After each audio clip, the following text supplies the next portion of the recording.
man ka, kuyogin ako. Bisan dili ko gwapa, kahibalo ko, mostorya sa kaagi sa una. Sa mga bayani, nakigira lang para sa guma. Isog mo dasma, andam mo away mamatay. Unsa ka pa, manggiatay. Kuyogi lagi ko, di man ko mamugos.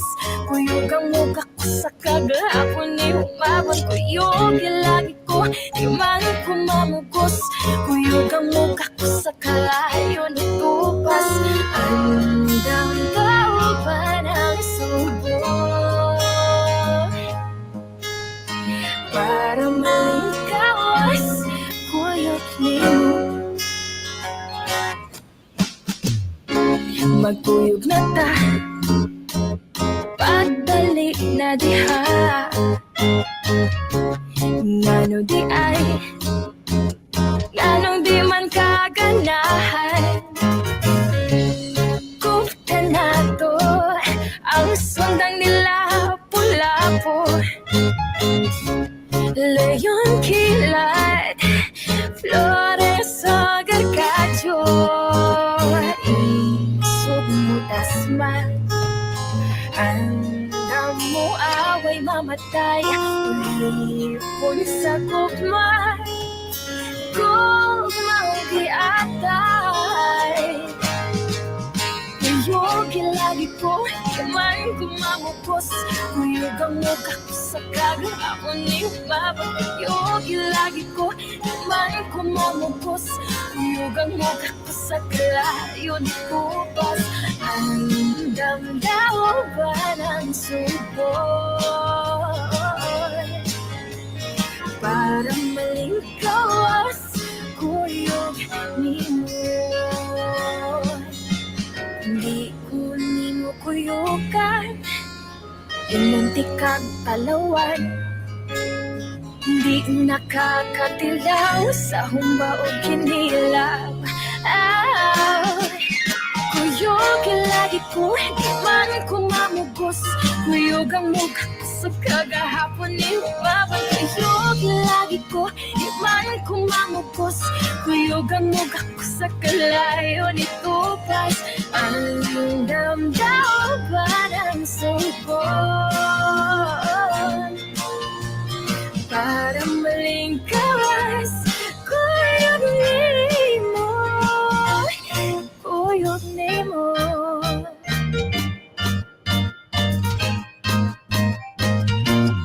Kuyog nimo.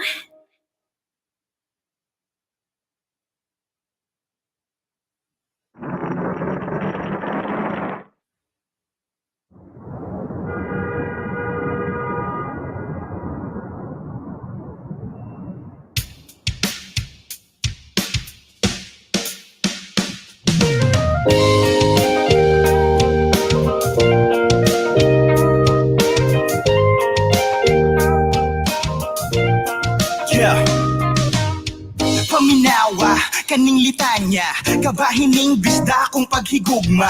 Para buyag, kasing-kasing kiat, para buyag, abdik pa ni Leon kilat. Pagpanggahog ay paspuso sa larsyan, muhumok, igbahog sabaw sa linarang.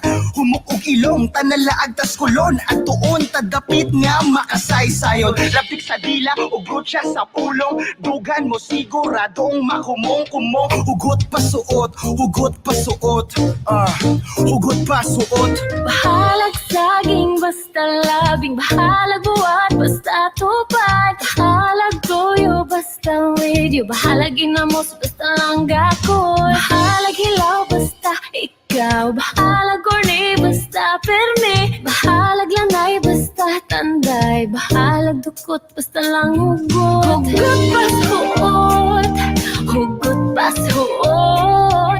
Kasing-kasing kapuno sa kahimuon.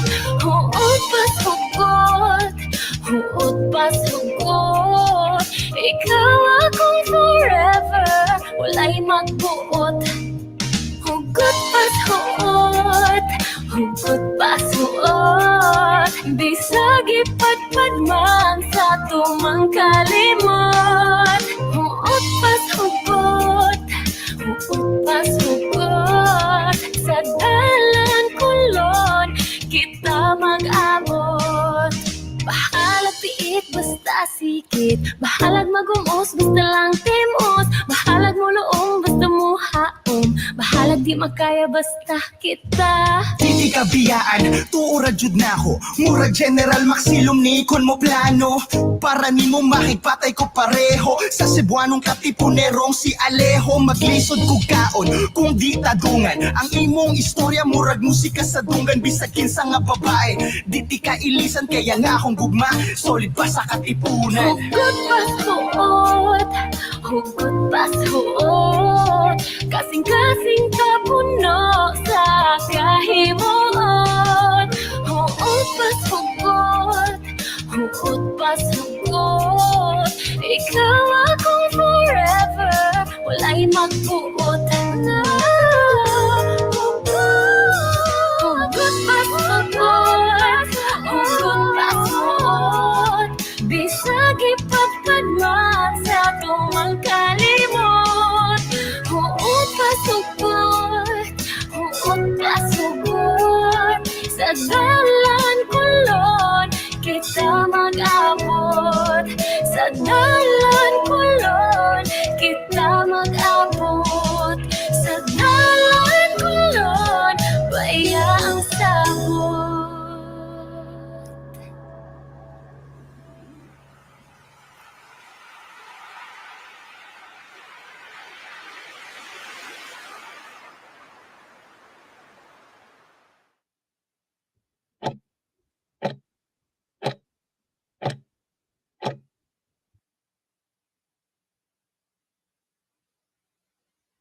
Maayong hapon sa tanan. Malipayong pagsaulog sa ika-7 ka tuig sa Hardin Dagami, ganginganlan alang sa atong bayani sa Cebu nga si Dato Dagami. 𝗪𝗪𝘓 the Cebu Heritage Hotel in partnership with the 𝗪𝗪𝘓 Foundation Incorporated, the University of San Carlos Center for Social Research and Education, Museo Cebu Diyandi Heritage Center, the Central Visayas Association of Museums, and so on 2020 present to you this very enlightening, exciting event this afternoon entitled Gubat, the Precolonial Warfare in the Visayas and the Indigenous Peoples in Mindanao. Daghang salamat for being with us this afternoon. Daghang salamat once again to all our online audience. So we have more audience online right now. So daghang salamat to also to our reenactor of Cebu Heroes who is here, si Ferdinand, and who made the replica of my pre-colonial earrings, the Patanao earrings.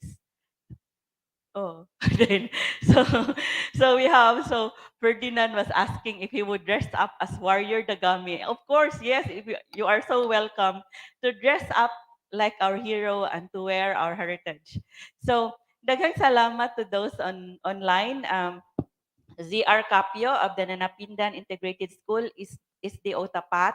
To John Rex Cinco, Zenet, we don't know, please, PI 100, is this from UP? So, and UP Cebu, Romary, Chan, Jennifer, present. So, gipa-attend po sa inyong teacher, no? Thank you very much to the teachers who asked their students to join us in this very exciting adventure back to our pre-colonial history, to the ancient Visayas.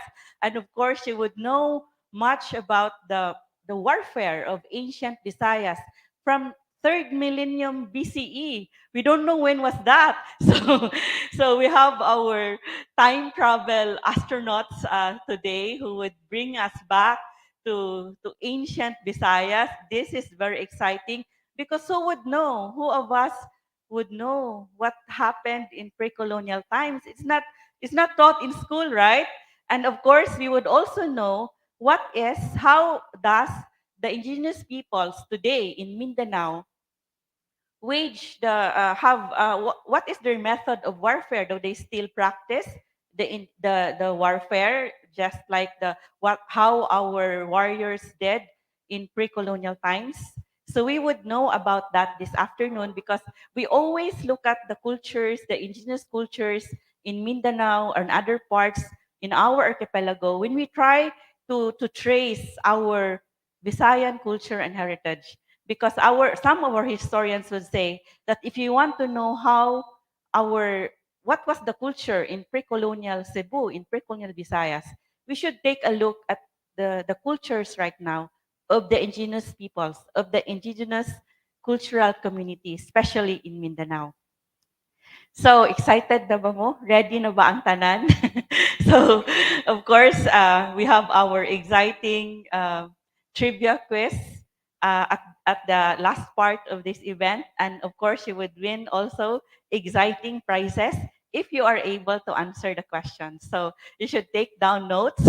No, it's up to you. Maybe you are so, your memory is very good so that you can based from the discussion of our resource person, she would be able to answer the questions. So we are also celebrating so many events this month. September there are so many events that happen this month. So we have we celebrated earlier this month the nativity of the Blessed Virgin Mary, and of course at Pamgrass we are open to all faiths and religion. So we and also the Sisters of the Divine Mercy, especially came to Pamgrass and for us to display their religious items. That is, these are all available at Pamgrass. And also this month earlier this month we celebrated the Grandparents' Day, and for us Visayans and for us Filipinos, our elders are very important to us. And in pre-colonial times, we revered our ancestors. We would know from history, like the missionaries would say that they would see so many anitos in houses, in households, because every time an ancestor would die, and to remember them, craftsmen or the crafts people would fashion an image to represent the ancestor, and we would always remember to inspire us in difficult times. We would remember the good examples of our ancestors. So that practice of revering and worshiping or or giving respect and reverence to our ancestors is still being practiced until today, 'di ba? Kung if you don't respect your elders, ingnon ka way batasan, 'di ba? Unsay Tagalog sa way batasan? Unsa na ha? Walang hiya. Walang hiya ang way batasan. Ang way batasan walang hiya. So no shame, you have no shame. And ang shame is really a characteristic of Filipinos nga you should be ashamed if you don't respect especially our elders. So of course we also celebrate today. Actually, it is the seventh year of the Hardin Dagami of Pangas de Cebu Heritage Hotel that is named in honor. So the Hardin Dagami of Pangas opened ahead of the grand opening of Pangas de Cebu Heritage Hotel. The grand opening of Pangas is still in 2017, but Hardin Dagami opened ahead September 22, 2016, and we specially named it in honor of Dagami. He is a warrior, and he was the chief of Gabi, which is now Cordova. But we don't usually know much about him, and he is not in textbooks. So that's why, and of course, to celebrate him, tonight at 7 p.m. is the Search for Warrior Dagami 2023, where the young men, the dashing young men of Cebu would be wearing their bahag and heritage, and would be showcasing their talent, and of course answering questions about heroism. Very simple questions, dili man exam.